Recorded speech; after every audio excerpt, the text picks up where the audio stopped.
जंगल में कड़ाके की ठंड और बर्फ पड़नी शुरू हो गई थी। सभी पंछियों ने अपना सुंदर सुंदर गर्म और पक्का घर बना लिया था, लेकिन वहीं पर मिंकी चिड़िया अपना घर नहीं बना पाई थी। चिड़िया का घर तो पक्का नहीं था और वह घर पक्का बना भी नहीं पाई थी। अब तो उसे बहुत ठंड लगने लगी क्योंकि ओले भी गिरने शुरू हो गए। तो चिड़िया कबूतर के पास गई। कबूतर का घास का घर था।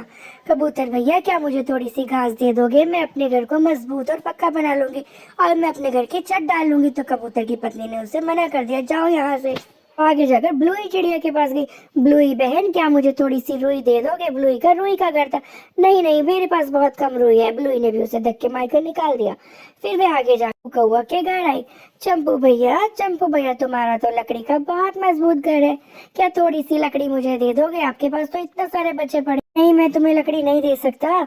तुम जाओ, खुद का घर बनाओ अपनी मेहनत से। मेरे पास क्यों मांगने के लिए आई हो? तो चिड़िया आगे चली गई। वह जा मोनी चिड़िया के पास आई। मोनी बहन, क्या तुम अपने केले के पत्तों के घर में से कुछ केले के पत्ते दे दोगी? अरे नहीं नहीं, मैं तो पहले ही बड़ी मुश्किल में हूँ, मेरे घर में भी ओले पड़ गए थे। जाओ कहीं और से मदद मांगो। तो चिड़िया आगे जाकर अब मिंकी कल्लो दादी के घर आ गई।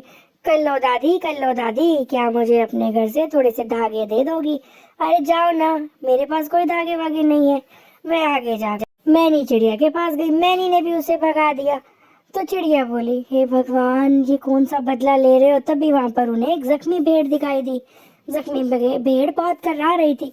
अरे, आपको कितना सारा चोट लगी है? आपको कितना खून आ रहा है? कब से बह रहा है?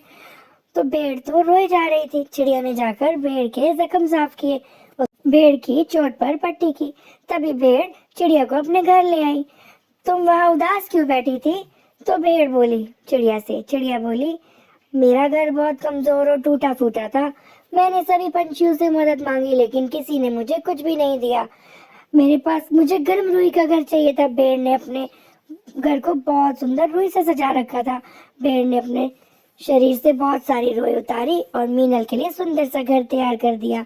भेड़ और मीनल और उसकी बेटी अब उसी घर में, जो भेड़ ने रुई का घर बनाया था, उसी में रहने लगे।